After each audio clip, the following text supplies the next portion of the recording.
Welcome to the Horror Room. I'm Travis Bruce, and we're back at it again. We're having the Women of Horror Spotlight. And today I have Madeline Carita. Did I do a good job? Yeah, you did it. You did it. Okay. Work on rolling your R's next, but this will work. Maddie works too. You go with Maddie until we'll work on the R rolling. I have Maddie Fleming. She's a new director out there in the horror industry, and she has a movie out right now, Ouroboros, which is killing in the awards circuit. And Maddie, thanks for coming on. How are you? I'm crazy as usual, but I guess that works when I'm making horror movies. Yes. So tell us a little bit about Ouroboros. Ouroboros is a ancient symbol of alchemy. It's actually one of the very first symbols that we ever found on a wall. Okay. And so it's like it's beyond hieroglyphic. We found it on a cave wall somewhere in France. And it predates the pre-written word. And it's an image of a snake eating itself. It's often used in magic, even though there's not really magical properties of it. It's basically, the circle of life. It is, if you what is the word? What is it? Eat or be eaten. Eat or be eaten, yeah. And predators will eventually find other predators, or you'll just end up devouring yourself. Correct. Self-cannibalism. Meaning to it. I mean, granted, nobody's exactly sure what cavemen like Barney and Fred were thinking when they put it on the wall, but after a while we've started to attribute our own meanings to it. And for my movie, it's very important to be the snake that eats itself. Why is that? You want me to explain? Yes, tell us. So Ouroboros itself is about a Black female serial killer. And when it originally started, I was writing it with somebody else. I was writing it with a man that I was no longer seeing. And the original character, it was happening in a club. If you see the movie, it happens in a nightclub. It starts in nightclubs. And the original character was this big, bald, burly white dude. Some scary looking guy, right? Mm-hmm. And I'm just like, nobody in the club is going home with that dude. Nobody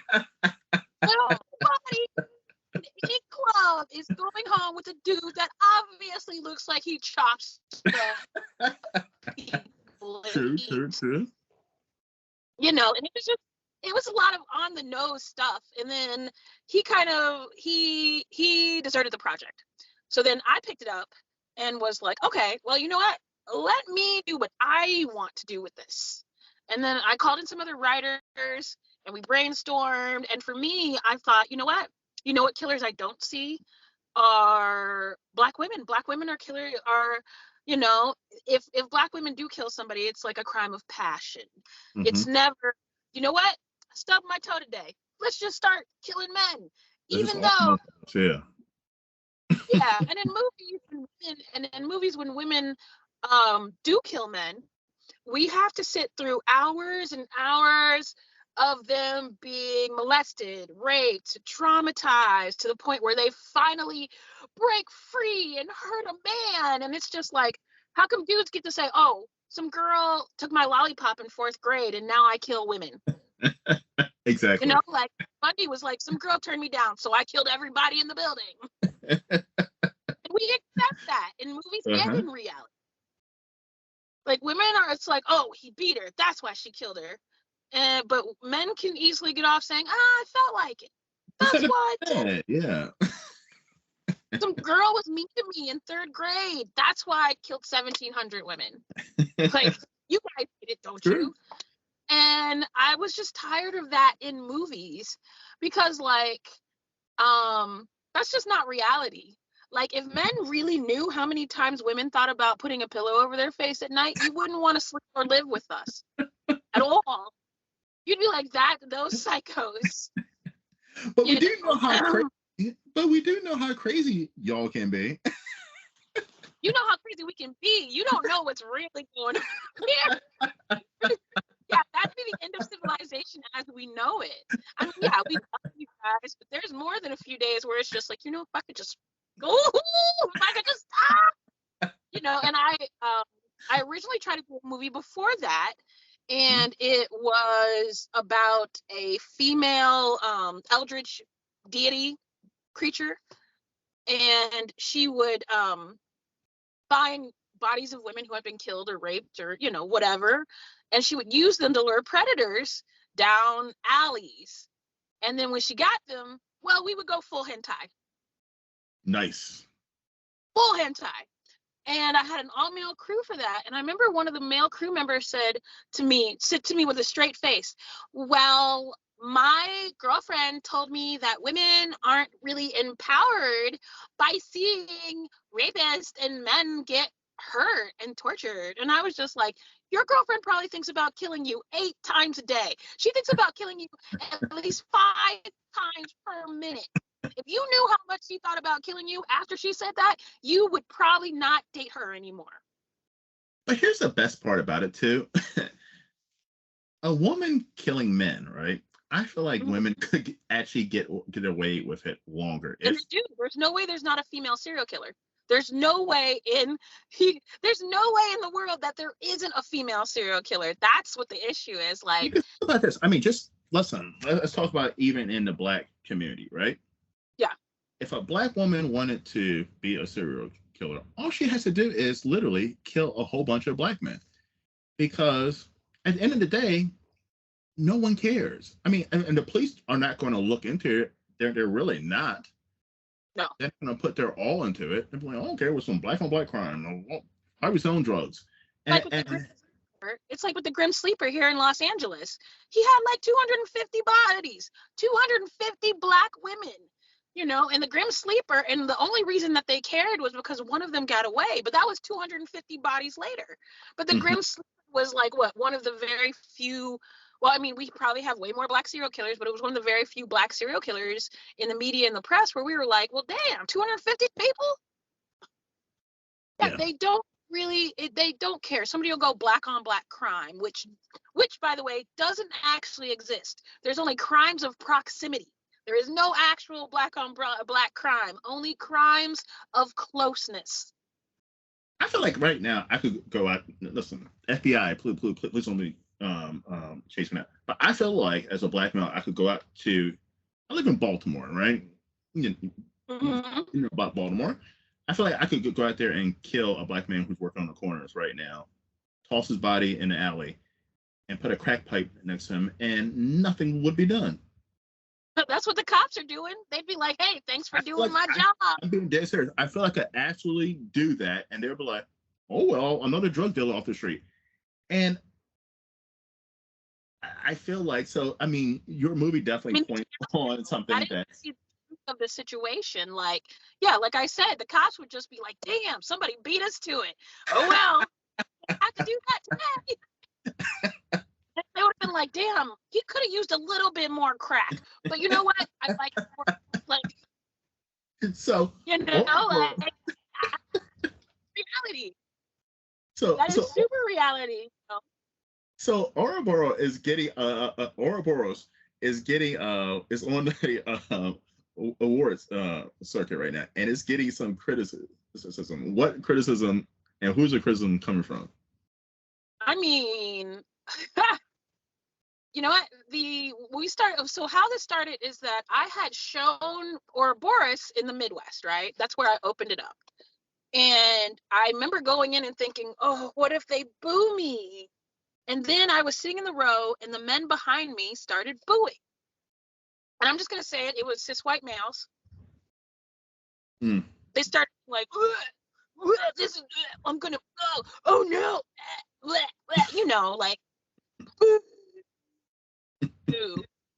and I was just like, you know what? That's not the worst thing ever. At first I was scared, and then it happened, and I was like, that's not as bad as I thought it was. I've been chewed off and booed off stage. Sorry, I had an Eminem moment. But it was an Eminem moment. And then all of a sudden, all these women stood up and was just like, shut the hell up. They were just like, shut the fuck up. We're going to sit here and you're going to fucking watch it and you're going to fucking leave. And it was just like, all these women, like, it was just like a lot of women, all these voices at once, just kind of establishing like, hey, you either don't like it or you can leave. And I was like, whoa, this is crazy. This is absolutely crazy. And then the other part of me was like, whoa, I just made a movie that makes people break out into fights. Holy crap.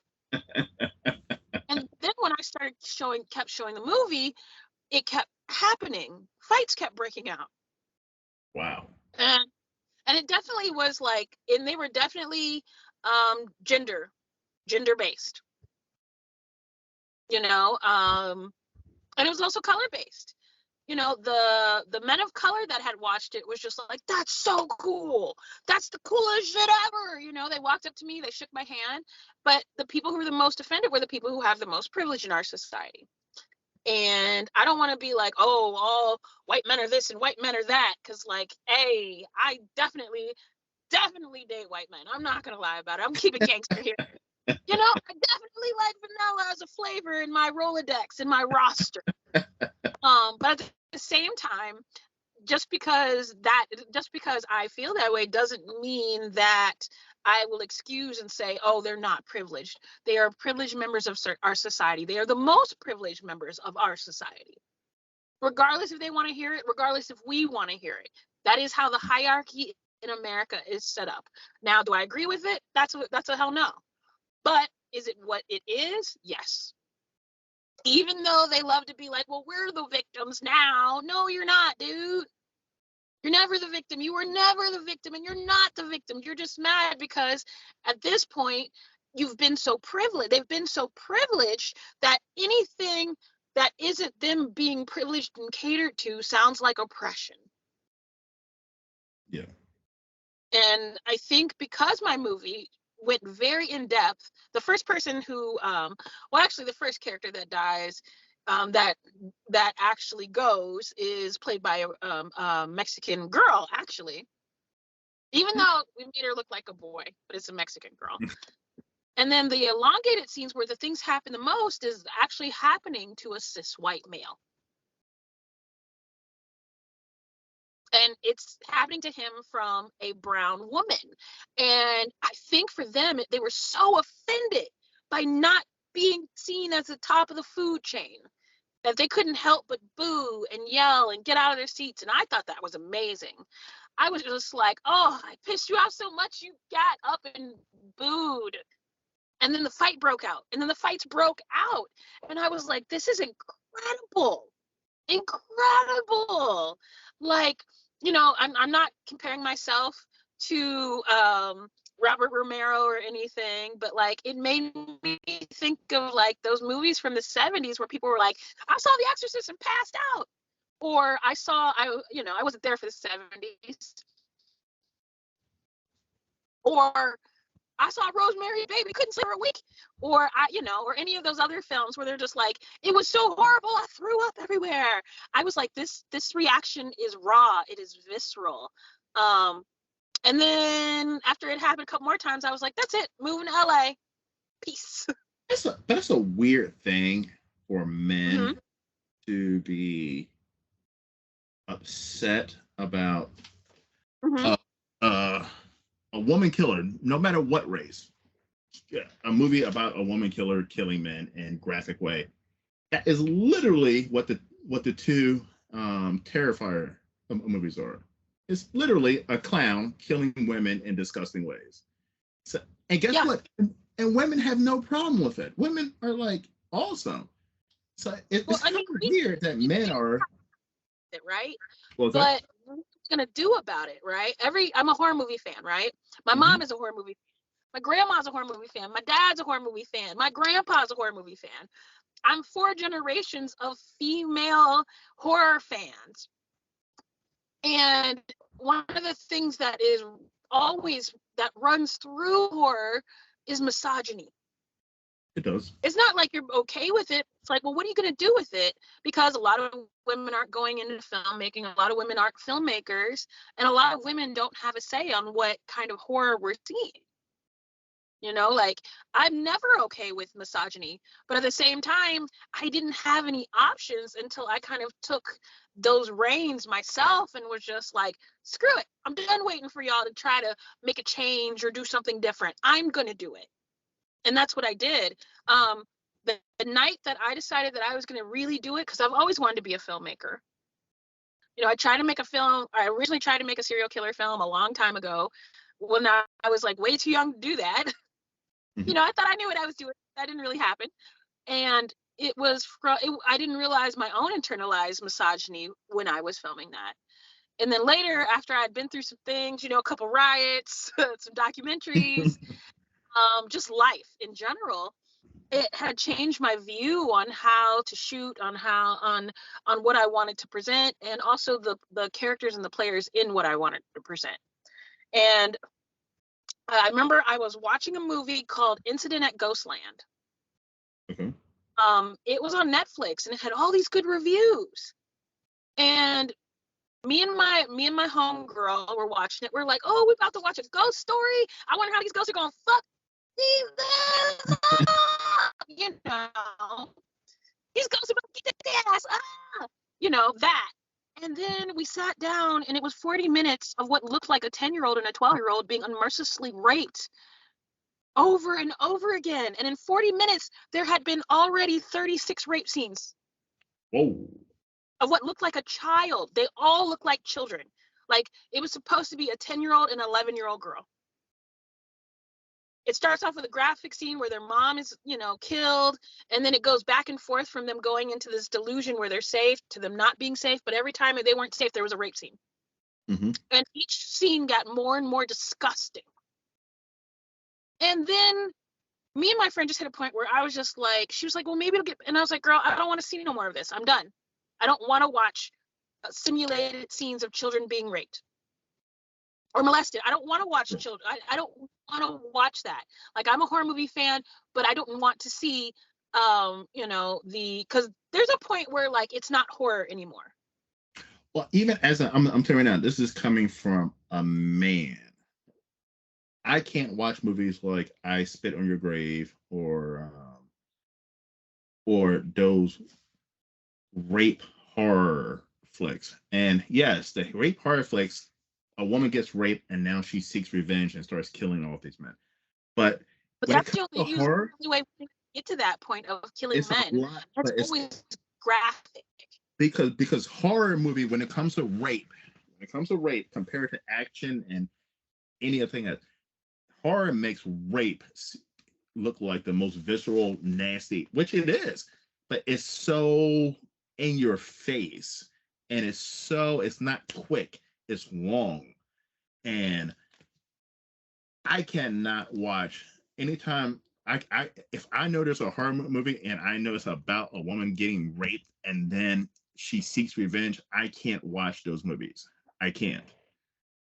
And for me, I'm a horror movie fan, so I've sat through a lot of wild shit. And, like, you know, and that's kind of why I made this particular film. But it was just, it's one thing, I Spit on Your Grave, where it's a long elated scene, but that also was not children.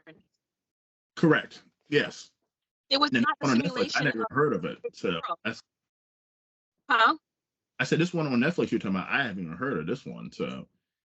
Yeah, it's a simulation of a child. It's not just women. It's it's children, not teenagers, children. And then we turned it off, and then I looked it up, and I was just like, who left all these damn good reviews about this? You sickos. And then I looked up what happened to the young actress, right? The main actress she was beautiful. When I tell you this child looked like an angel sent down from earth, from heaven, this child was gorgeous. And of course, in real life, she was 18. Mm-hmm. There's no way they would have, but she looked like she was 10. And they were so busy trying to make this piece of, like, exploitative, like, child porn smut that they didn't set up the set right.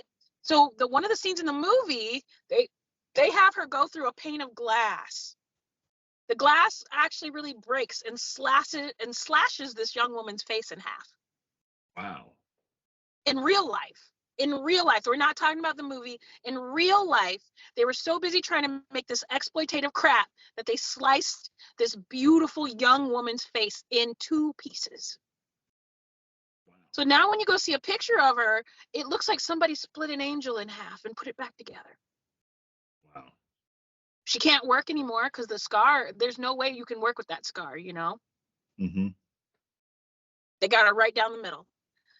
And I thought these people were so busy trying to make an underage rape movie that they didn't bother to make sure their actresses were safe. They didn't bother to make sure their actresses got to go beyond this movie, right? Mm-hmm. And it just kind of made me go, you know what? That's it. That was my breaking point. That's it. No more. I'm not doing this. I'm not doing this with y'all anymore. I'm going to make my own films. And if people don't watch it, that's fine. And if they do, that's fine. But I'm not doing this anymore with this. You know, it was just a breaking point where I'm like, it's one thing that there is a scene, right? And, you know, because like there's this one movie called The Entity that messed me up when I was a kid. And there was like a ghost rape scene. And that messed me up.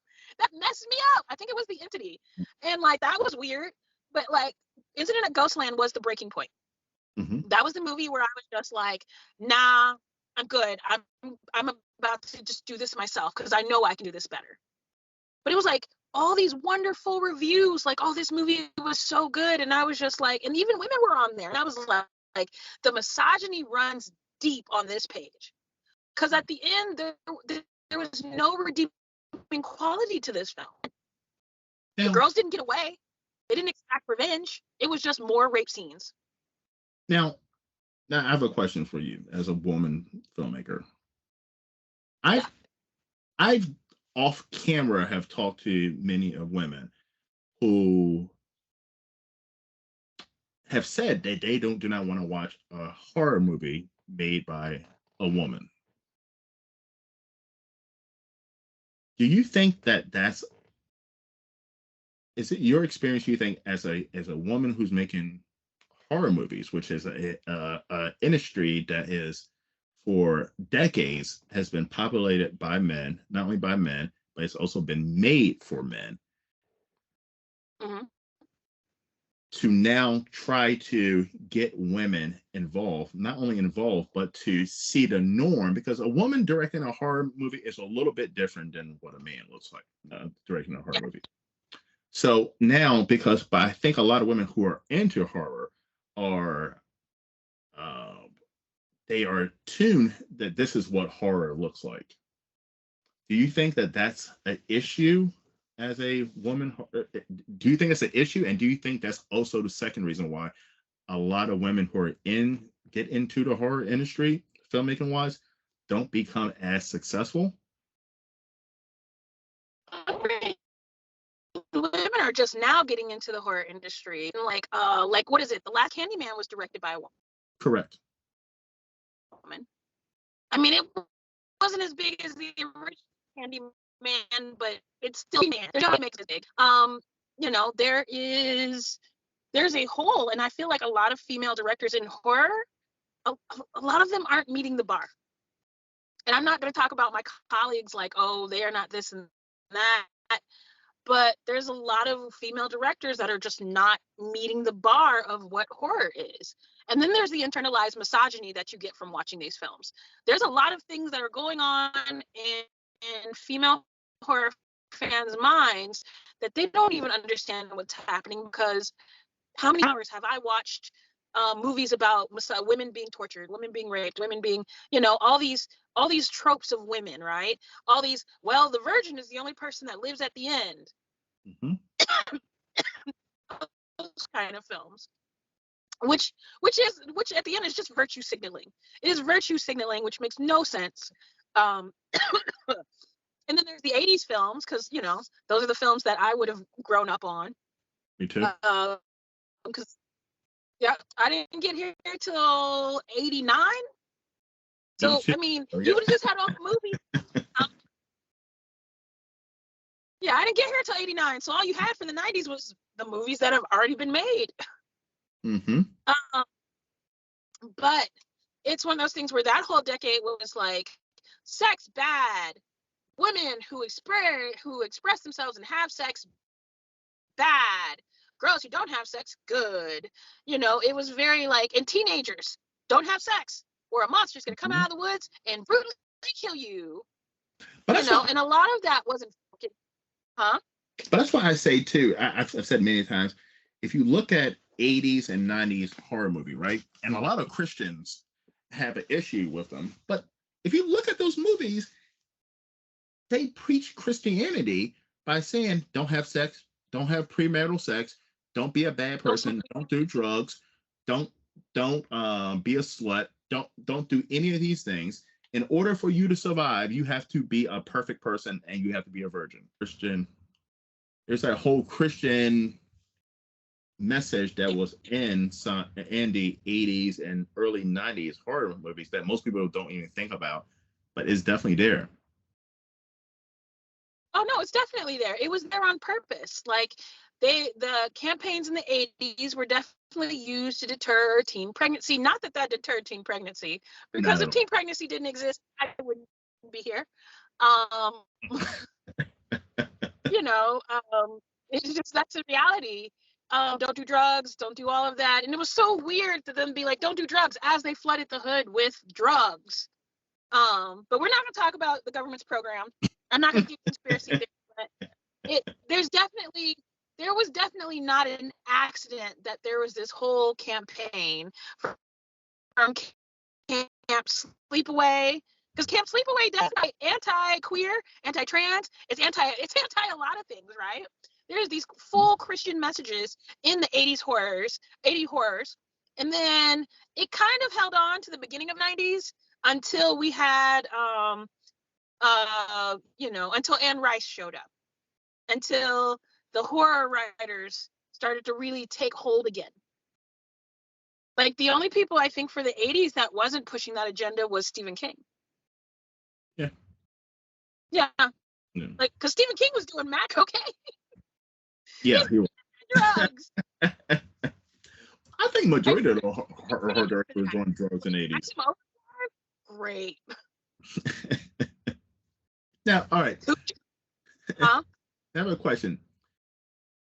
What are some challenges, not only as a woman filmmaker in the horror industry, but also of a woman of color? What are some challenges that you ran into? Being taken seriously.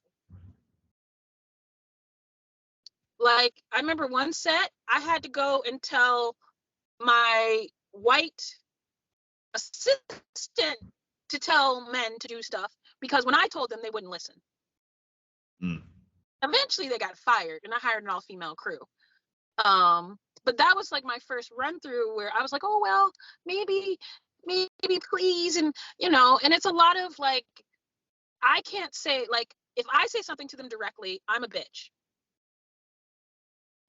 But I had to go get a man to say the same thing to them in order for them to hear what I was saying. And it was also like, I would say things, well, this is why I picked this as a woman of color. And then they would be white males arguing with me about the experience I said that I was having, and these characters that were also oftentimes black or black and female were having, and then they would argue with me about it. But if a man came up and said it, yeah, right. It was, and that's very hard. Oh, hold up. Let me yeah, let's get this back together. But so it was a lot of like, even though like I got the film degree, I've done it. I went to Stanford, I went to Stanford, for Christ's sakes. Even with all that, it was still like, well, I can't necessarily take your word for it, even though you're the one paying me and you're the one in charge and it's your project. I can't take your word for it because, there's a hierarchy, and I'm on the bottom of that hierarchy. Hmm. Every day I'm reminded that I'm on the bottom of that hierarchy by passport bros, by other people of color. So when I'm like, okay, well, I went to Stanford and I went to film and I got this and I got this, they don't like it when I'm like, hey, I'm telling you what to do, person that is here. Yeah. But I'm like, your background is in like, and not trying to be like, oh, classist. But it's like, okay, I went to Stanford for this, dog. You just picked up a camera. There's a difference. And not saying that filmmakers that just pick up cameras aren't always good filmmakers, but it's like, I've been doing this. Hmm. Been doing this. I started shooting little films with my little phone with McDonald Land toys when I was a kid. I started writing screenplays when I was 7, and by the time I was 14, I was an award-winning playwright. It's amazing. And I mean, I also graduated high school when I was 15, so I got some time. Yeah. But it was still, having all that didn't mean anything when I was trying to run a crew that didn't want to hear what a woman of color, what a woman had to say, and especially a Black woman. They didn't want to hear that because I'm here on the hierarchy in their minds, and I'm telling them what to do, which puts me on this different hierarchy. And it was just frustrating. Like I said, with the movie that I wanted to do about the Eldritch God, it was just like him coming up to tell me, well, women don't feel empowered when they watch rapists or predators get hurt. That's not real. And I'm like, what are you talking about? The Everybody most does. satisfying feeling is watching a monster get what's coming to him. Everybody enjoys that. Everybody loves that. Everybody loves that. Do you think, what's her name, Lorena Bobbitt? Do you not think every woman in America was like, bad? Now every man was You know, like, huh? I said every man in the country was like, ugh. But I And can every see woman in the women country, being like, yay yeah, on that. they're like, yeah, get his ass. Get him, get him, get him, get him, get him. You know, she became a fuck hero, and we want to ignore that. But that's reality, you know. There's a reason why women listen to the most crime podcasts. That is true. And they're also the That's true. people who have the most true crime podcasts, because most of the crime is happening to us, not from us. It happens to us, and it's a way in which we use it to cope in order to live in a world that is full of monsters. So I have a question. So this is a question. Mm-hmm. All right. So this is a question I want to ask. Since it's the first time I really had it's the first time I've had. I'm sorry, the second time I've had a Black woman filmmaker, horror filmmaker on my channel. So I have a question. Mm-hmm. Yeah. And tell me if this bothers you, because it bothers me, about modern Black horror movies, and that's the Jordan Peele era. That's the Candyman, the new Candyman. That's even the newer movie, The Blackening, that just came out, and I it haven't bothers seen me. The Blackening. I heard it was hilarious, though. All right, but tell me if this bothers you. Have you noticed in all those movies, including Candyman, it's Black woman is the savior of Black man? Yeah. Or Black women are considered the savior of everybody. But it's Black man is cowarding somewhere with the kids or this and that, and Black woman, that is the new theme. It's been going on for the last 10, 15 years in Black cinema, especially Jordan Peele. Jordan Peele throws it down, tosses it down your throat, that Black men are weak and Black women have to protect Black men. Have you noticed that? And have you noticed that? I mean, I'm noticing it in reality, though. Like, I'm noticing that, let's put the deal, right? We have had gender problems in the Black community for a very long time.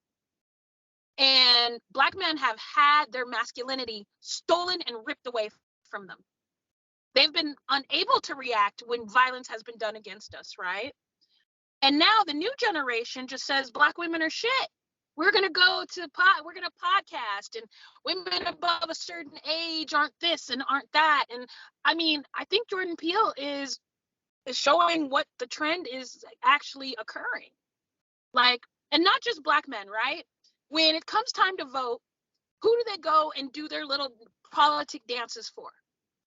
You know, when it comes time to vote in a president, who do they go and who do the Democrats and, well, I mean, the Republicans don't care. They know who's going to vote for them. Who are the Democrats going after when they vote? You know, when it's time to get a new president, they go after Black women. And when it comes time to save everybody's asses in America, when it comes to politics, Black women come in and we step in and go, okay, I guess it's time to save you again. Because But black men don't vote. Black men don't vote. And I mean, it's not that they just don't vote. It's that there has been a campaign for how long to, first of all, take intelligence out of the hood.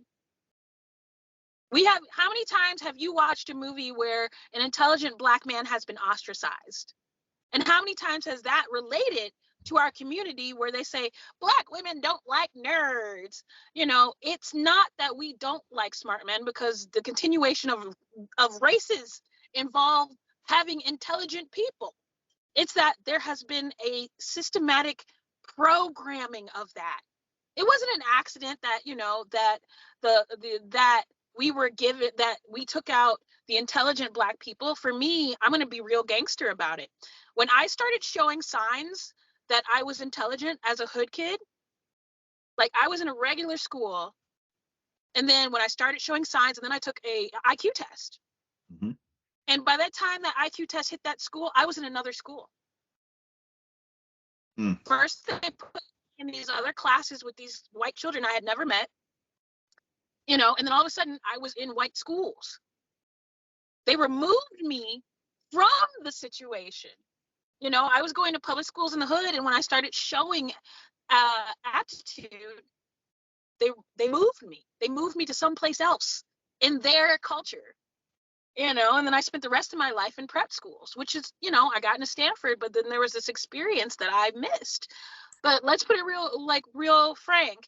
There have been programs to remove intelligent Black children and put them in other systems. Right. We have been shown that intelligent Black men are nerdy. They're not virile, they're gay, you know, there are all these things that they've attached to them. So we have been taught to ostracize our most intelligent ones, our most intelligent members, especially the male ones. Mm-hmm. Then we can talk about the 3 Strikes You're Out program. We can talk about them flooding the ghettos with like drugs and alcohol, and then making that the only way for a lot of Black men to be able to feed themselves and their families. And then we began to put, you know, well, I'm gonna disagree. Very real. Very real. A lot of the companies, the rap companies, a lot of the people who were producing our rap music and hip hop, and like, hey, I love hip hop, I love rap, but it's hard to not see the misogynistic points in that.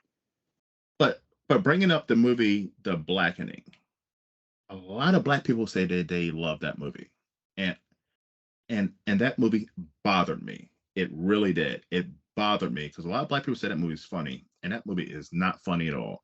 If you're an educated Black person, that movie is not funny at all. It is It's just gonna piss me. It is a horrible stereotype of Black people in the most negative way, everything possible. Fuck The Blackening. Fuck that movie. Okay, well, and fuck Candyman. And fuck Candyman too.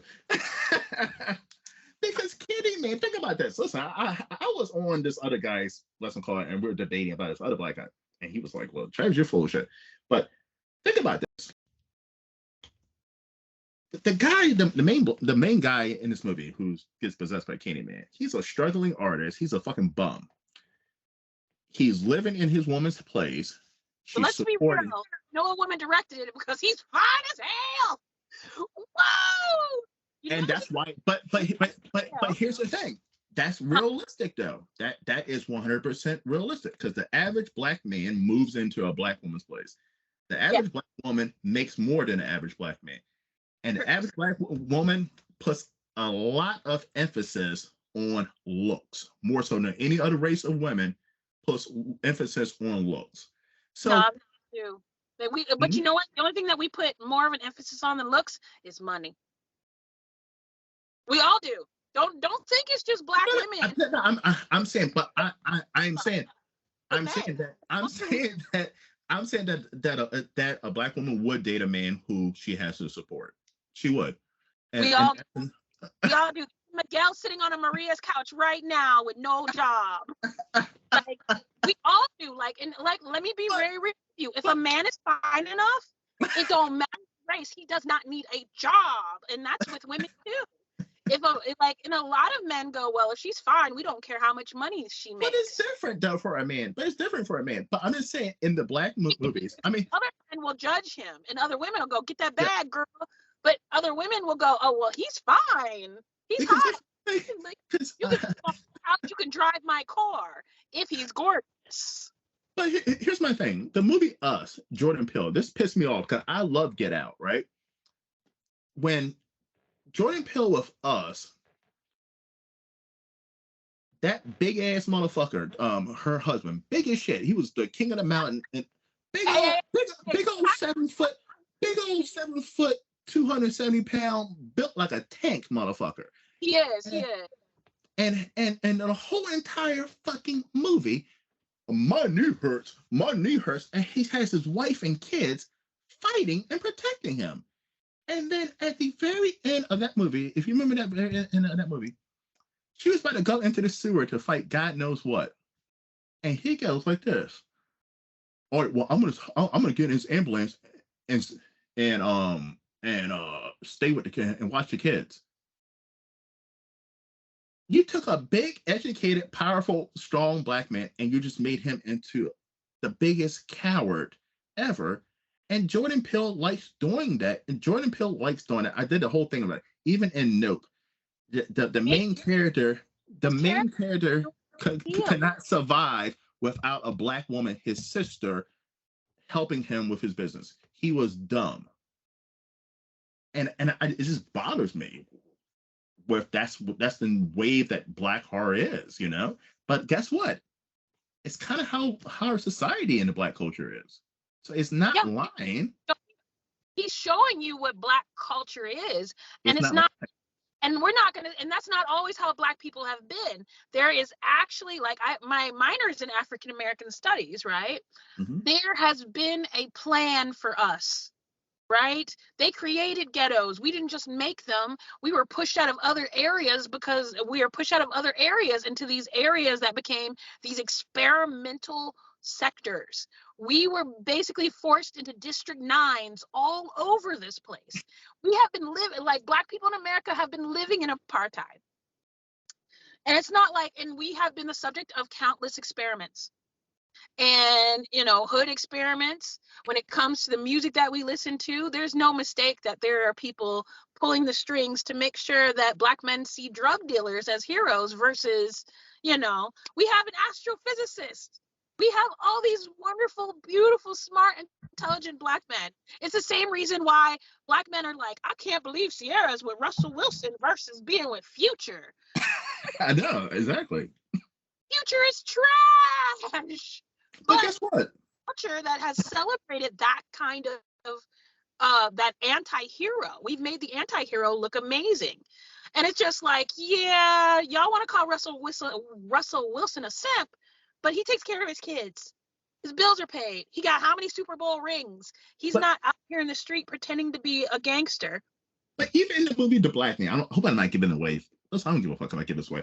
But Talk to me about it.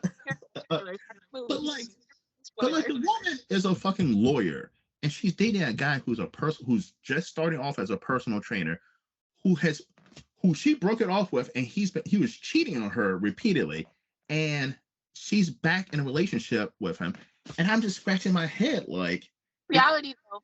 That's reality. You know how many girls I know do that crap? I mean, I'm gonna put it like this. I have 7 brothers and they are all fine. And they run and he's a game. good guy too. So I mean, it Yeah. probably is realistic.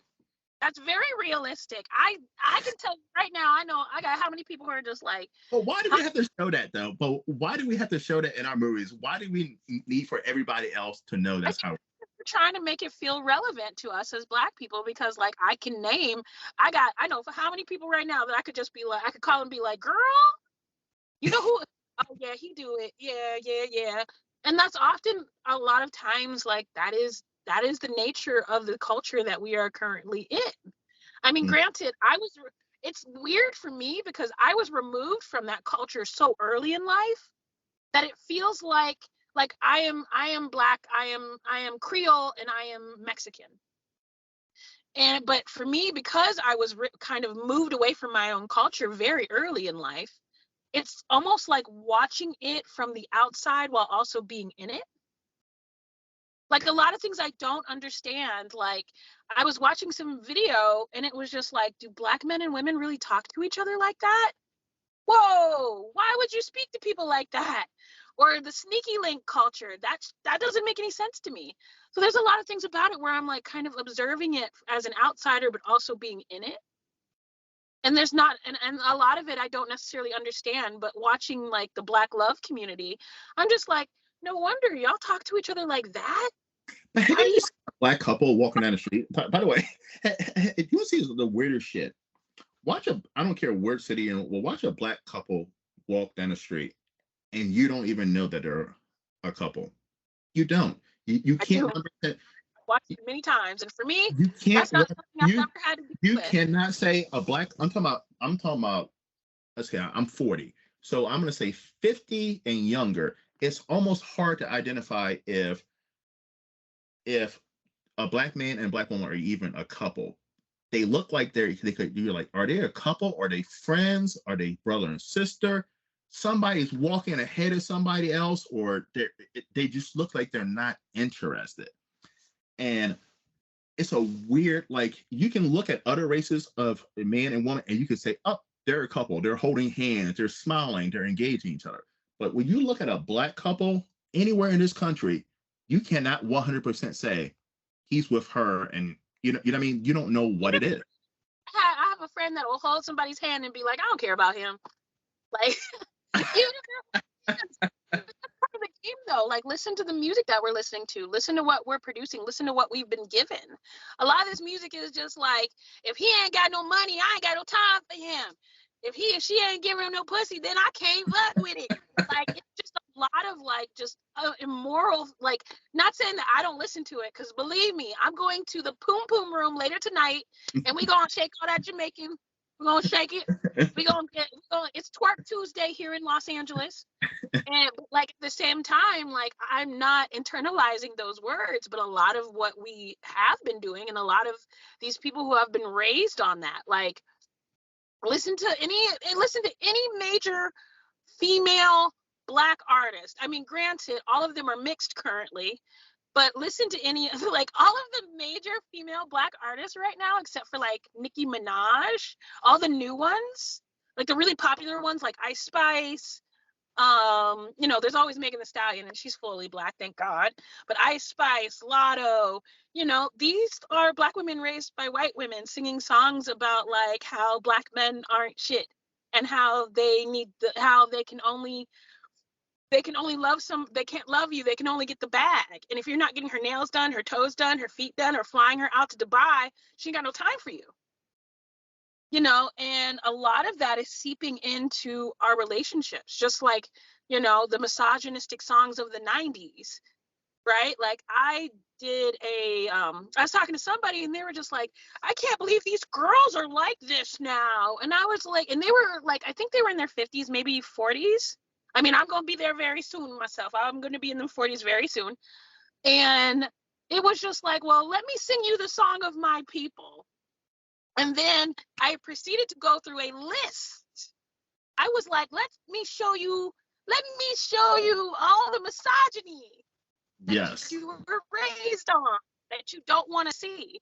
Like you can sit here and say, oh, these girls are superficial. Yeah, they are, just like the songs from the 90s were misogynistic. So here's something too. I'll go back to what I said. We're going to. Chivalry Okay. is definitely dead in the Black community, and this is how I know this. So listen, Yes, I'm not saying what I'm I've saying in a haunted. I didn't seen a few people pulling it out lately. Yeah, It's come. There's hopefully it's coming back. But listen, I worked in a haunted attraction last year the first time. It was fun, right? And it was but and I would see Black men literally pushing their woman in front of whatever it is and run. And I mean really running.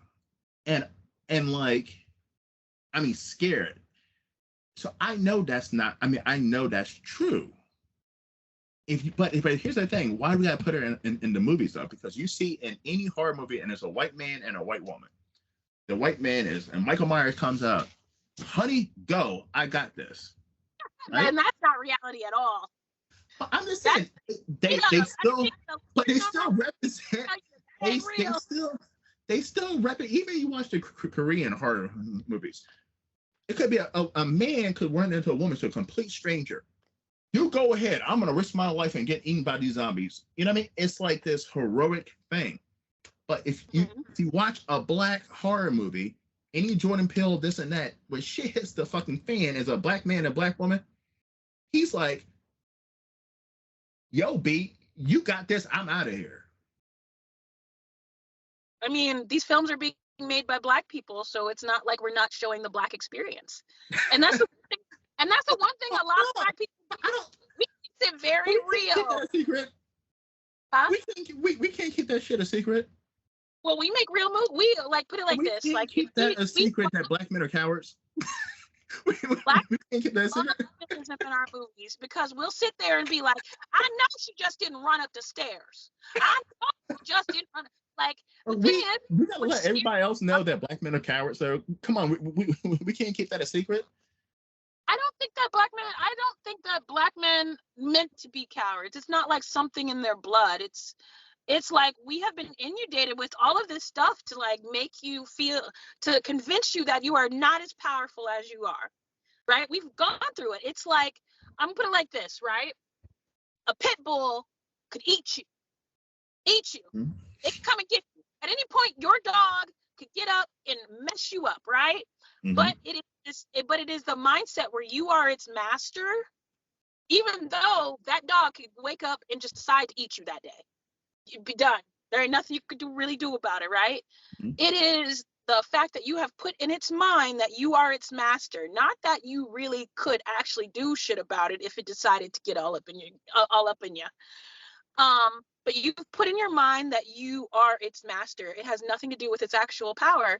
It has nothing to do with its biting range. It has nothing to do with the nature of the dog. It's literally like you've brainwashed the dog into believing that you're more powerful than it, so it doesn't bite you back. So it doesn't decide, okay, you know what, today I'm going to eat you. You know, it's been programmed. You know, it's been like, there's a reason that there's the preschool to prison pipeline, right? A cowered down Black man is not as powerful. He does not really realize his full amount of power, and he won't come out and tear this nation apart. But this is all I'm saying. Listen, we've seen multiple horror movies where a Black man will risk his life for a woman of another race, right? We've seen that. But I just want to see one horror movie, where a Black man is like, tells a Black woman, yo, I got this, you go. I just want to see it once. We've got a lot of movies to make. I just want to see it once. Because I've seen a Black man do it for a white woman, Hispanic woman, Asian woman. I've seen that many a times. I just, for once, want to see in a horror movie, even though it's fictional, probably, but I just want to see it once. I mean, Black men fight Black women for something that their white partners have done. I've been in that situation. I had a white partner that offended a Black man, and the Black man tried to fight me because he knew that he couldn't hit the white dude because that meant going to jail. But it's like, if I'm with the white dude, wouldn't you just go to jail too? Like they would men protect their women, and that's in all cultures, right? Mm-hmm. And Black men have been inundated with this idea where they've been told that, okay, well, the reason that single moms are bad, even though they were raised by a single mom, they've been inundated with this idea that they shouldn't protect their women, and that's kind of. But do you think a lot of that comes from being raised by a single mother? No, I think that being brainwashed, because women are the cornerstone of every other culture, right? So if you get rid of the people who, if you tear down the people who make brown babies, because that's what I do, even if I hook up with a Hispanic man, still make babies. There's a lot of black single mothers out there who have sons, black sons, who baby their sons, and they don't want their sons talking to no other woman. And listen, I've seen it with my own eyes. Oh, that's called emotional incest. And they call and they say, well, don't fuck with any black bees or anything like that, or don't what's gonna call, just use them, this and that. It happens. Oh, it does happen. There's a lot of single mothers who do that, and they baby their sons. Yeah, it's emotional incest. You psychologically start replacing the person that left you with the person that is the closest proximity, the closest prototype to the person that left you. They turn their sons into their boyfriend or husband or whatever, and they don't want no other woman to come in and take him. And that's all part of this game, though. That's all part of this brainwashing that we have been gone through, right? Because once you destroy women, every other culture knows that women is the cornerstone of their culture, right? White men do not play about their women. They don't. No race does. No race does. Women have been with black dudes, they do not take them back, which is insane. Even though it's not a problem when it's the opposite direction, right? Mm-hmm. But once you tear away the cornerstone and the foundation of culture is females, the people who give birth, the life bringers. And once you destroy that, then you have begun committing a genocide, and it's a quiet genocide in a way in which nobody's going to question you. Nobody's going to say, oh, I can't believe all those, in fact, we as black people will be like, I can't believe you're questioning the lyrics of that song. Or you're just trying to bring the black man down. There's a lot of that. And it's just like, well, if you started paying attention to the things that were happening to you, and the things that are being, you're consuming, from food to music to media, you'd understand that this is a plan and we're falling for it. Because other cultures, like if you go to any other culture, they do not play about their women. But if you look at any other culture and you look at their music, they do not call their women bitches, hoes, sluts, skeet on this hoe's face or any of that. No other race of music does that, but there's no other race that calls their women bitches, hoes, sluts, skanks. No, could you imagine Swift being like, yeah, like, no. No other race. Justin Timberlake is not getting on stage and call women bitches and hoes.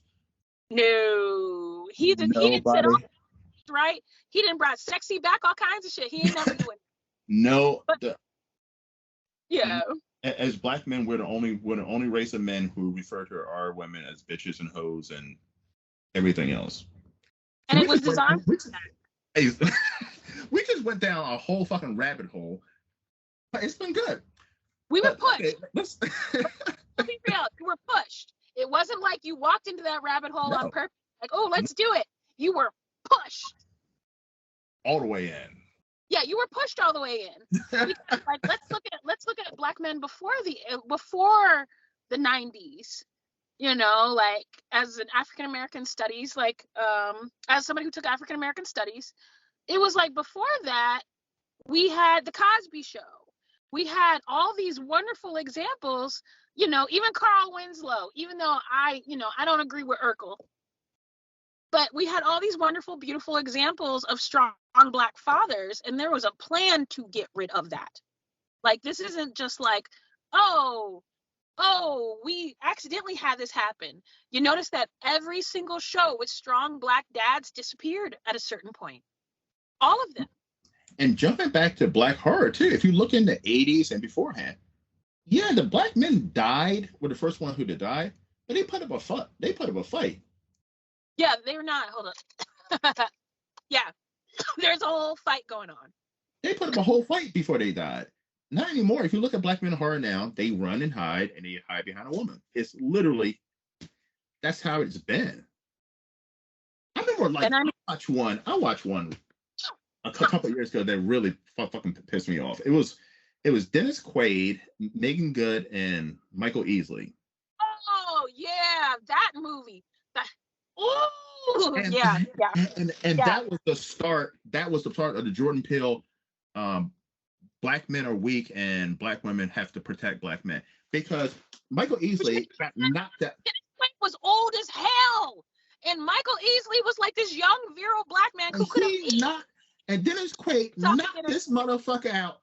Boom, laid out. Night night. And Megan Good is going to town whipping Dennis Quaid's ass. Like what the fuck what's going on? I mean, you know what? Michael Easley showed us up for that check. I'm gonna be real with it, right? But Dennis Quaid was old as hell. He was old as hell when I got here, right? He was old in 1980.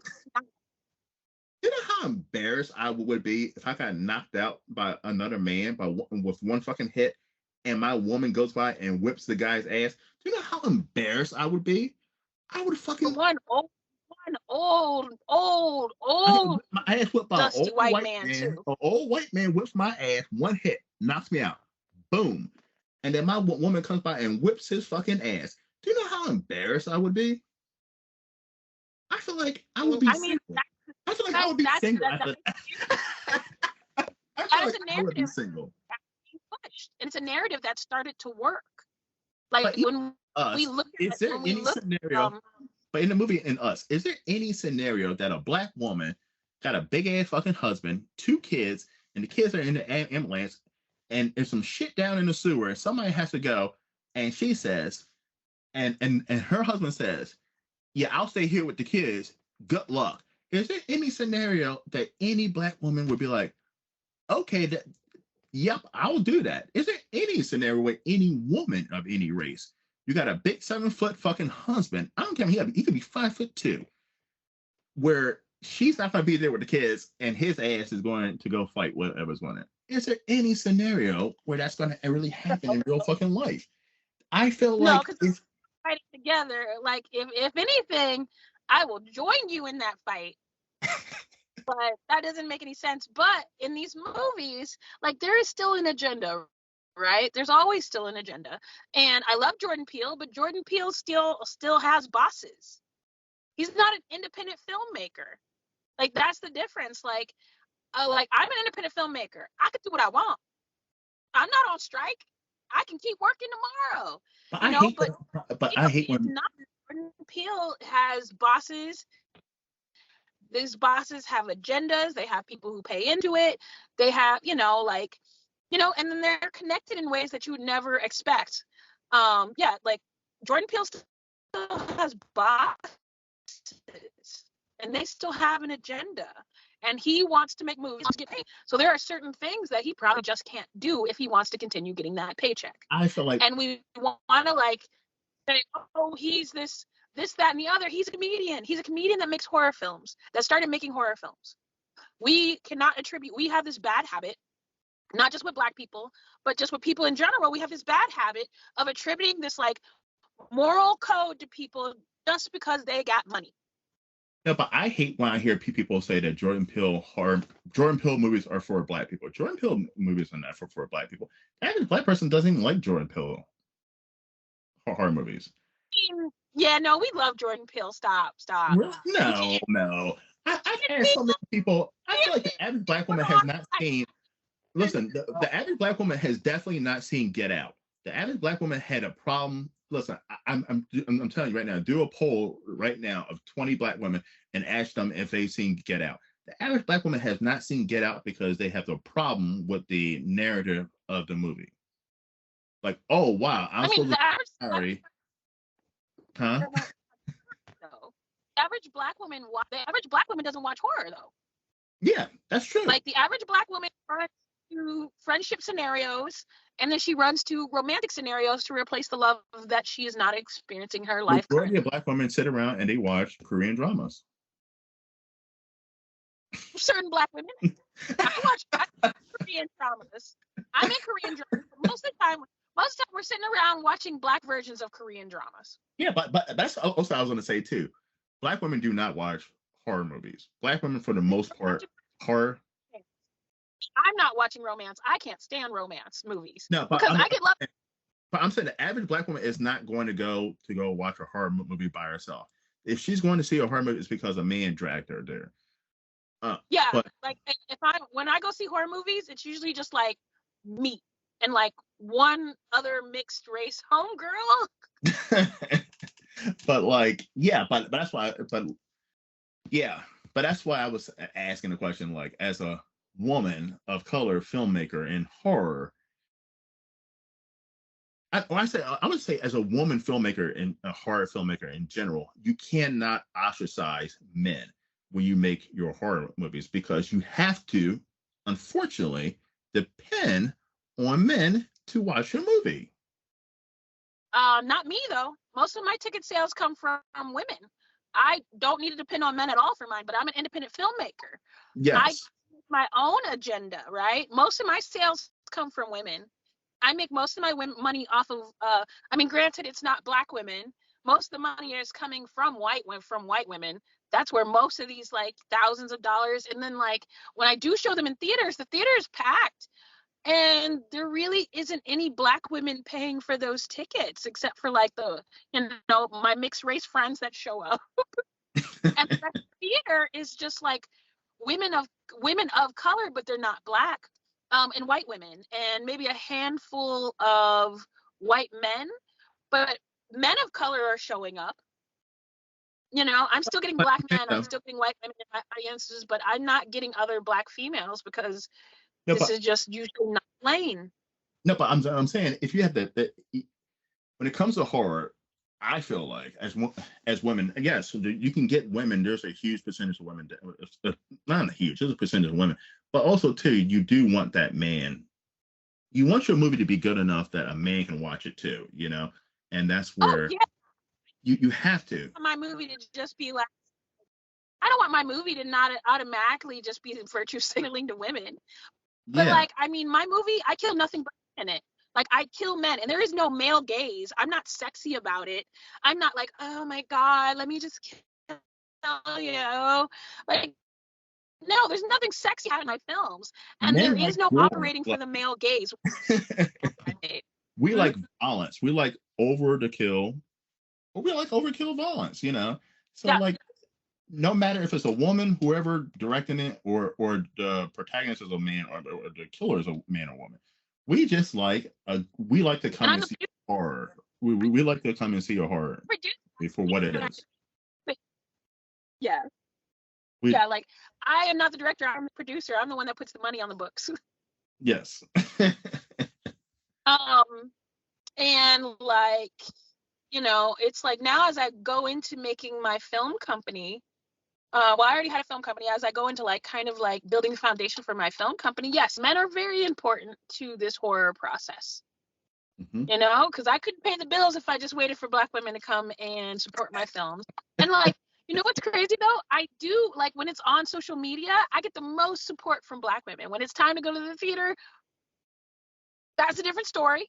But online, I receive the most love for black women for what I'm doing, even though it's not necessarily their vibe. Mhm. A lot Yeah. of black women aren't looking for horror because we deal with horrific things every day. Correct. True. And I may not be experiencing those in the same way that black women are. And a lot of black women are, I mean, granted, we are tough. But now that we have this big softer movement, we're still considered, a lot of black men love to say that black women will end up alone or that we're not viable and we're not loved by the rest of the world and nobody wants to marry black women, and that's true if you stay within a certain culture. It's the relationship between black women and black men. I am observing that from somebody who is outside of that. And oftentimes they're gravitating towards movies that replace the love that they are currently not feeling. If you're dealing with men who will fight you, but won't fight the cops or won't fight a white person for you, you're not getting the love that you're seeing in these K dramas or these black, black romantic Mm-hmm. Exploitation. That's what made Tyler Perry famous. Yep, it really did. I love Tyler Perry. I mean, I'm not a real big fan of his movies. But I think he's a genius because he definitely tapped into the power of Black women. And we are immensely powerful. That's just the reality of the situation. And so are Black men. They wouldn't spend all this time trying to make us feel less than powerful if we weren't powerful. Like nobody would waste their time trying to make Black men look weak if they weren't scared of them. Yeah. That's reality. They wouldn't spend this time trying to get rid of young Black men saying, oh, this 11-year-old was a grown man if they weren't frightened of us. And that's the reality of the situation. They're scared of us because we are powerful. And the only reason that we were able to be kept in chains for so long was because much like a dog, much like an animal, we were convinced that we were weak up here and that they were but I mean, that time's changing. Grant, I think them pulling me out of going to a regular Black school of color, because I'm a hood kid. I was born to 2 teenagers in the ghetto. I think that they were going to they thought they were making somebody that was going to work within their system and make their system stronger, instead of making me, who was just like, oh, that's how you do things? Cool. Yeah, I'm about to light you up. I'm about to change that game for you. But I was around a lot of other people of color that definitely bought into the Black people. We're special. That's why we were removed. We were showing something that only white people have, and all that crap that they tried to feed you. My dad, by the way, is a Black activist that owned a Black bookstore. Oh, nice. Granted, he's still mixed. But it's I was taught how to read hieroglyphics before anything else. And it was going to those schools, I still had to come back to, when I spent time with my father, he made sure to know that, no, I'm Black at the end of the day. And no matter what they say and what they do, you take their knowledge and you continue and make it into what you need in order to progress. I mean, I had strong Black father figures in my life. So when I make movies, it's not to make men, especially men of color, look weak. It's to show the reality, okay, how would you like it if this was you? How do you like being on the opposite end of things? Because there's a lot of music that are and then I hit that chick and then it was cool, and there's a lot of things going on that are showing these negative situations, and a lot of people don't understand the brevity of that until they see it happening to them. Yep. Until it's you, until they show you in that position, you don't care. Yep. I end up getting, having an African American degree, I realized I get into a lot of arguments with other Black people because I'm yeah, that's not. I get into nothing but arguments with other Black people about Black people. So you're not the only one. You're not the only one. Tell the truth. Yeah, I get into a lot of arguments. I get into a lot of arguments with a lot of different people because I just tell the truth.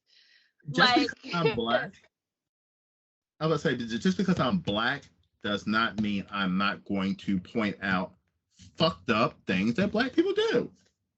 I'm not. Well, I mean, somebody who doesn't question what is happening in the actions of those around them, well, I mean, then that person is not awake. That person is not participating. That person is not contributing to the culture. In order to grow culture, you need to have conversations, and you need to have conversations that not everybody wants to hear and not everybody wants to talk about. They were talking about Doja Cat, and I was just like, Doja Cat dressing up like the devil is a marketing ploy. Y'all sitting there saying she possessed, and I'm saying she doesn't run anything. She is an artist paid by a company in order to take advantage of the superstitious ideas of a race of people. It's not a secret. Other cultures know that Black people are well, that boy just got demons in him. It's not like other races don't know, and they think it's hilarious. They're just what's up with the 14th century peasant mentality? Here's the thing. One thing that I just say, and bringing when you say too, when it comes to Black people, we are too inclusive with other races. The bad people, they exclude them, they blacklist them. But when it comes to Black people, even the bad Black people, we're afraid to say something bad about them. We're afraid to excommunicate them. We want to, and that's a problem because you cannot grow as a. I'm like, yeah, I don't know if that's really a problem. I mean, I think maybe the way we like don't try to rehabilitate them or bring them into the fold in the right way is a problem. But I'm never going to see a problem with us taking the lowest member of you and we accept you, but we do need to work better on trying to figure out, well, how do we solve the problem of that created you? How do we rehabilitate you as a culture? Like, I'm never going to be like, oh, well, he's a drug dealer. We shouldn't we should ostracize him. I feel like that's beautiful about Black. No, but we'll say something like this. Okay, well, that man is, we'll say stuff like this. Okay, he's 27 and he's sleeping with a 15-year-old.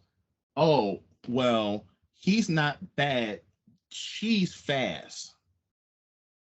Or that's different though. We need to stop protecting predators. Like, no, I guess that's what I'm saying. We stop protecting predators. But it's not just that predator. We protect the bad people in our culture. We don't the people who are doing the Black people who are doing the right thing. We don't uplift them and put them in the spotlight. We don't. We put the people. We put the bad people. We put the professional athletes. We put the rappers who are doing the domestic violence. That's who we put in our spotlight as a culture, and that's those are the people. Those are the part of our culture that gets the most attention from white culture. But also from us. I mean, but if the attention comes like this, we as Black people have westernized beauty and westernized standards and westernized ideals are better than us. That's why we, that's not why I date white people. I date everybody. I'm mixed. I love everybody. If you vibe with me, then it could happen. I don't care. I don't care. I'm a different person that way. But Black men run after who do not necessarily look or have any Black traits in them, even if they might be Black. There's a reason why they're chasing after blonde hair, blue-eyed Lotto. There's a reason why they're like, oh, Doja Cat, who looks nothing like, who is like this much Black, this much. There's a reason why we're chasing this archetype. It's, the white or exotified Black woman or Black man. And I mean, I say this as somebody who is mixed, and my brothers have like colored eyes. My mom is blonde with green eyes. Not that we chose to be like that, like you can't control your mix or what you really look like. But you can see that we have been taught to chase that image. We have been taught that, somebody who is more adjacent to white is better. We have been taught all these really horrible things. But that's why if you look at true. That's why if you look at commercials, you don't even see Black couples anymore. It's if you see a Black person in a commercial and they're married or what's called, it's usually a white person. You see a lot of interracial couples in commercials now. You don't see no Black couples. But I mean, at the same time, that's something they're pushing. But at the same time, it's not like it snuck up on us. No. The last time we really saw a lighter skinned man with a darker woman was Aunt Viv, and she was replaced by a light skinned woman. Yep. I mean, it's not like a secret that it's not like it snuck up on us, right? Because over time, that's what's been happening. We went from, a Black man married to a dark skinned Black woman, and then over the course of time, she got lighter and lighter and lighter and lighter until she just became white. It's because you can't just necessarily go from 1 to 0. This was a matter of time. It was more like being inundated with it. Like I was at the BET Awards, right? And there was, I don't know if you know who Sukihana and Sexy Red are, right? They yeah, they sing the nastiest songs, right? But they are dark-skinned black. And and when you see memes about them, they're like, oh, she looks like a man and da da da da da. Oh, why are they singing these nasty songs? And then you look at Ice Spice and Lotto, who are singing just as nasty songs. They are just as nasty, just like Cardi B, who is just as nasty as these darker skinned black women. But because these other women are closer, more adjacent, and this happens in Asian culture too, not just black culture, but because these women are more adjacent to white culture, we celebrate them. And for black men to be accepted into white culture, and just black people in general, right? For me to be accepted in black culture, in white culture, I had to be considered a genius. I had to be this diamond in the rough genius that supposedly didn't happen in black communities. Like I was an anomaly. I had to be this 120% anomaly when I went to Stanford, when I went to all these Ivy Leagues. I had to be 125%, in order to be accepted. And in order for black men to be accepted in white communities, they have to be 150,000,000% more than just a black man. And that's not fair, but that's what it is. Athletes have to be, athletes have to be this like peak human, this perfect genetic being in order to be accepted in black culture. Because I can tell you this, a white man whose daughter is married to an NFL player, he's okay with it. Mm-hmm. A white man whose daughter is just married to the guy that works at the bank who happens to be black, there's usually not as easily accepted. Mm-hmm. And it's for me, like I have definitely dated every single race on the planet that you could possibly name. I think that the only thing left is like I haven't dated an Eskimo yet. It's the only thing left. Like when dealing with like, I dated a full out, Australian boy, and his mom was cool with it, right? I dated an Arabic man, and his mom would say these things to me, even though her son didn't go to Stanford. He wasn't on my level. Mm-hmm. I mean, he was beautiful, he was strong, he was smart, he was all these things I really did like about him. But then she would say things to like, back in my day, you would have been our maid. Or the reason your skin is brown because it's dirty. And it's like, even when black people are operating at 150% that these people themselves could not operate at, we have to be above and beyond in order to be accepted into those communities. And then we see that as, oh, these people are accepted by white people, so then we begin to celebrate them too because of their adjacentness and their and their ability to get through the gate. But here's the us as black people. But here's the thing: us as black people, we're so accepting of anybody into our community, and that's kind of we are. Thing. And because so there's a convention. When we come in, then they feel entitled and angry, and then we're racist. But no, but here's the thing. Here's the thing: the Asian culture they don't accept anybody just in walking into their. You got to be accepted, right? Yeah, and you have to be exceptional. That's the other part. You have to be accepted and exceptional. And exceptional, 100% correct. But there's a con here in the DMV, and it's called BlurredCon, and it stands for Black Nerd. I know BlurredCon. Convention. Yes, I know BlurredCon very well. Have you saw who won the costume competition for the last 3 years in a row? No, I haven't. A white woman has won for the last 3 years. Sounds about white. And guess what? Black people are the ones who are judging it. Well, yeah, we don't like. I mean, I'll put it very real. A lot of black men and a lot of black women don't like themselves. We've been taught to hate ourselves, so it's hard to. But I'm just saying that's the only con probably in this country that you're guaranteed as a black person to have a shot of winning.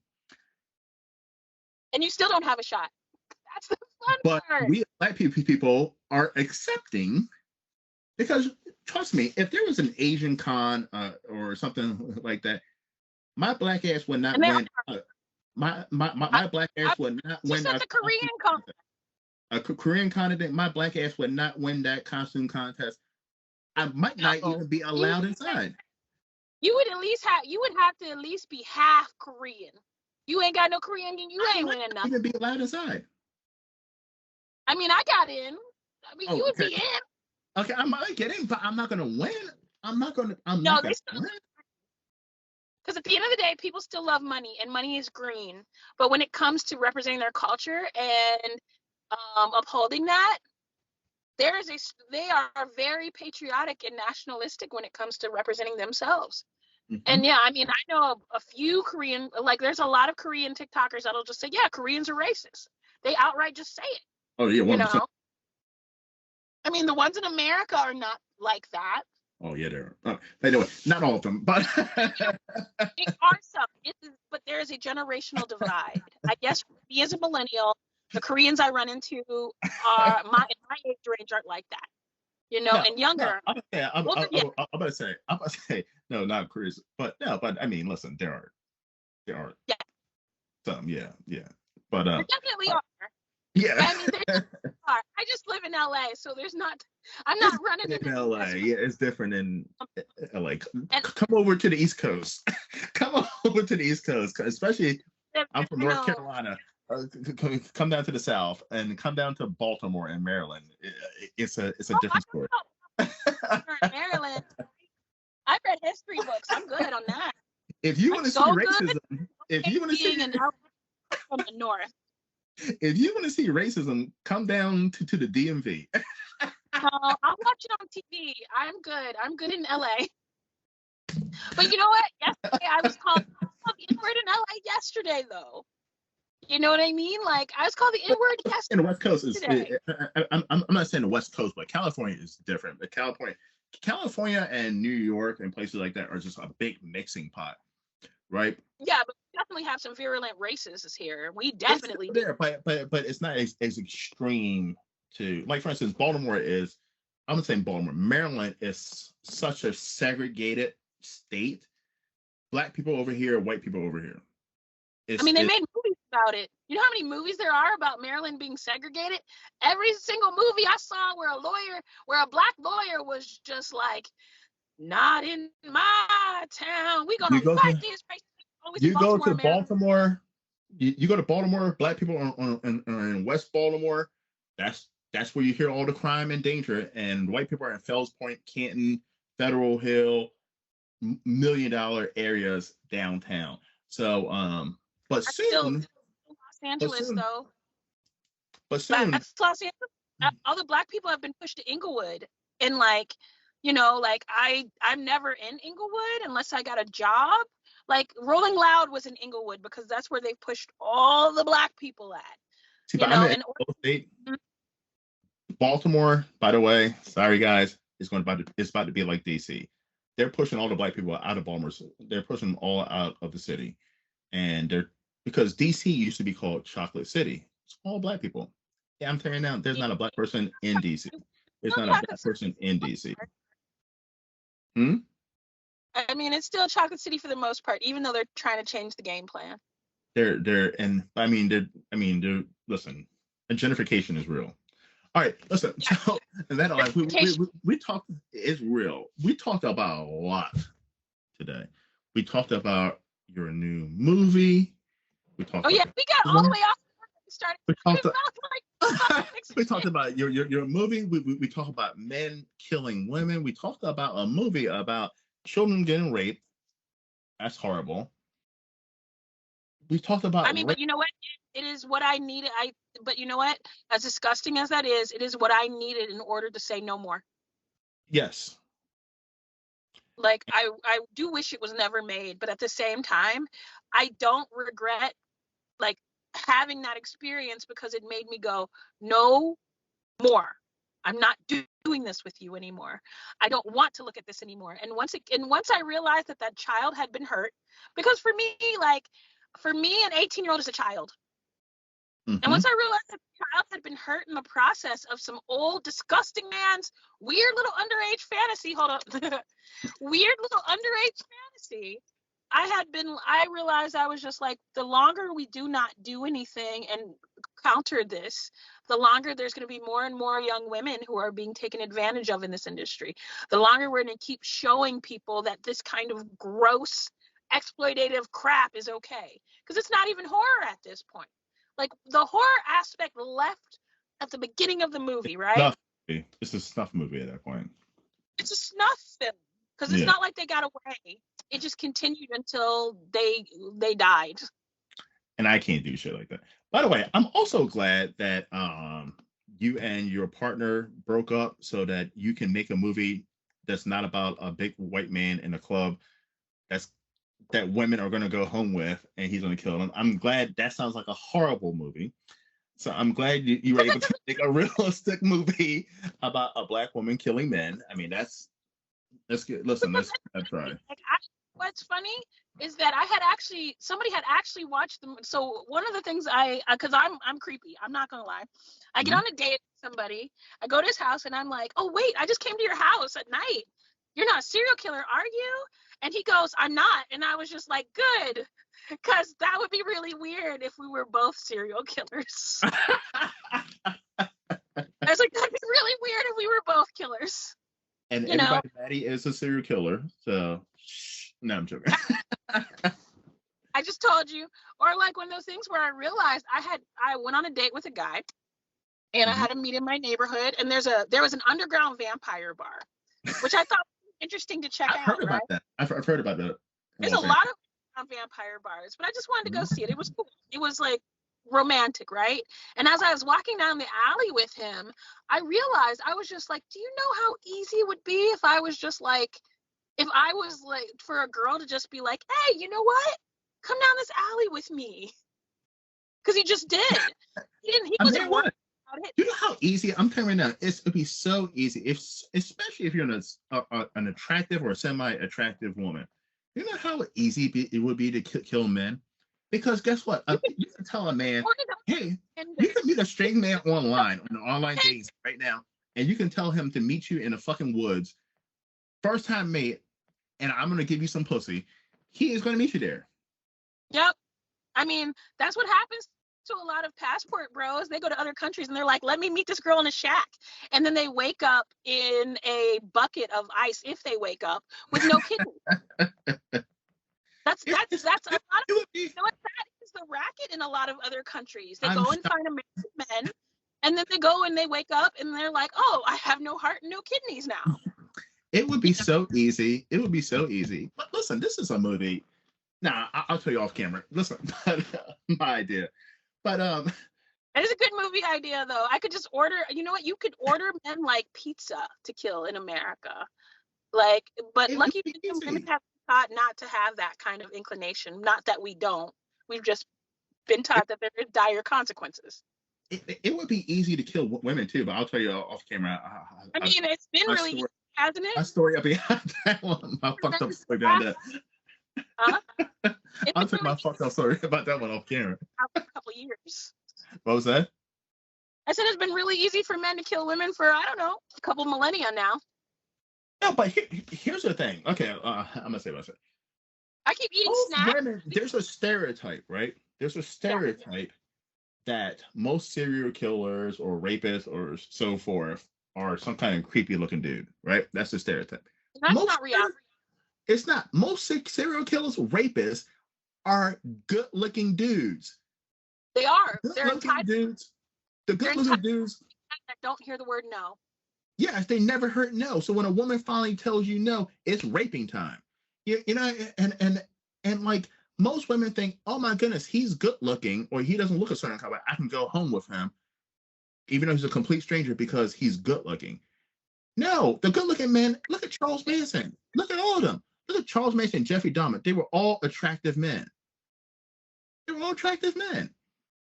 The good looking men are the ones who are out here killing and doing the rapings of women. So let's say, like, when you look at the ones who kill other men, they are not necessarily attractive. Yes. John Wayne Gacy, not attractive. No, but that was men.